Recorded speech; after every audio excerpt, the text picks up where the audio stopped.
আসসালামু আলাইকুম। সোম্মামি পরিবারের পক্ষ হতে সবাইকে স্বাগত জানাচ্ছি। আজকে আমরা কিসের আয়োজন করছি দেখেই বুঝে গেছেন। আমরা আজকে আচার তৈরি করব। আর আচারটা হচ্ছে এই যে জলপাইয়ের। আমরা জলপাইটাকে ফুটন্ত গরম পানিতে ছেঁকে একটু করে থেতো থেতো করে রেখে দিয়েছি। আর এটাকে এখন আমরা চুলায় দিব। আমার বড় কড়াইটা আমরা দিয়ে দিয়েছি, যেহেতু অনেকটা আচার আমরা করব, তেলটাও দিয়ে দিয়েছি। আমাদের তেলটা খুব ভালো করে আমরা গরম করে নিয়েছি। এখন এই যে রসুন, আস্ত রসুনের কোয়াগুলো আমরা তেলের মধ্যে দিয়ে দিলাম। একে একে আমরা সব কিছু দিয়ে দিব।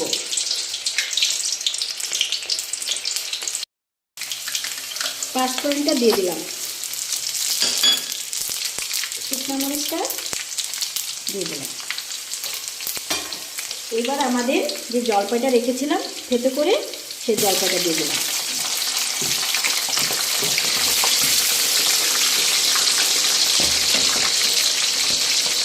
অনেকটা জলপাই তো, আস্তে আস্তে দিই।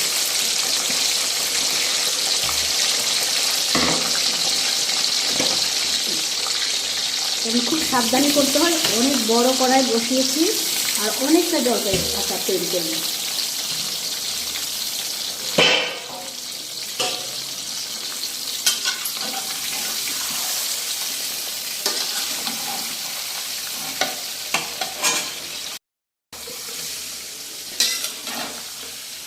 খুবই সাবধানে আস্তে আস্তে করে নেড়ে দিচ্ছি।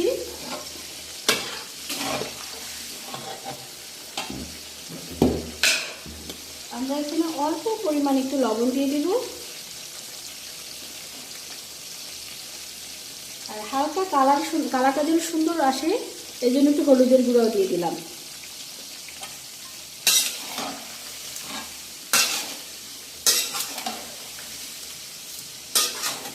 আর শীতকালে কিন্তু জলপাইটা পাওয়া যায়, আর শীতকালে আমরা এই আচারটা করে রাখলে, আর আচার তো সারা বছর কিন্তু আচার খাওয়া যায়।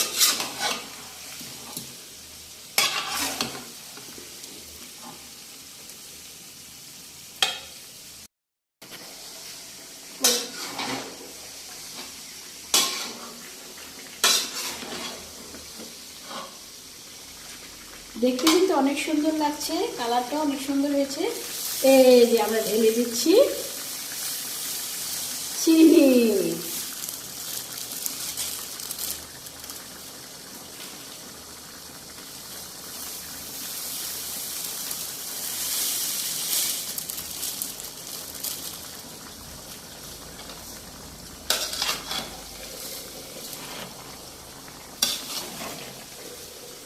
এবার খুব ভালো করে নেড়ে দিই। চিনি থেকে একটু পানি উঠে যাবে, ওই পানিটা শুকানো পর্যন্ত রাখতে হবে চুলায়। বারে বারে নাড়তে হবে যাতে নিচে লেগে না যায়।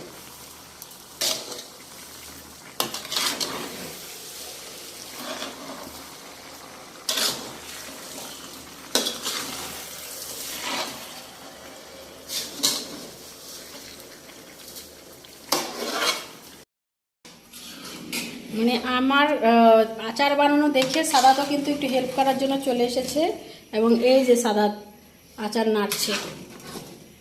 আর আচারের মেন পয়েন্টই হচ্ছে এটা, যে আচার বারে বারে নাড়তে হবে যাতে নিচে লেগে না যায়। নিচে লেগে গেলে আচারের স্বাদ নষ্ট হয়ে যাবে, আর কালারটাও এই কালারটা আর থাকবে না, এত সুন্দর কালারটা আর থাকবে না। আমরা ঠিক এরকম সুন্দর একটা কালারে আচারটা নামিয়ে নিব।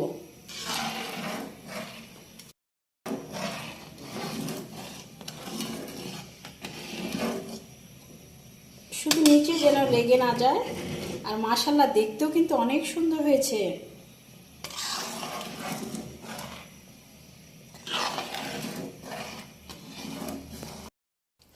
আমাদের কিন্তু আচারটা একদম তৈরি হয়ে গিয়েছে। আমরা এখন চুলাটা বন্ধ করে দেব। এই যে আমাদের তেলটা উঠে গেছে আচারের।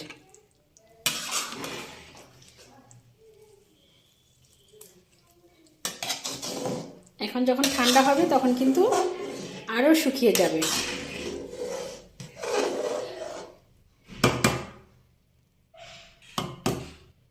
তৈরি হয়ে গেল আমাদের মজাদার জলপাইয়ের আচার।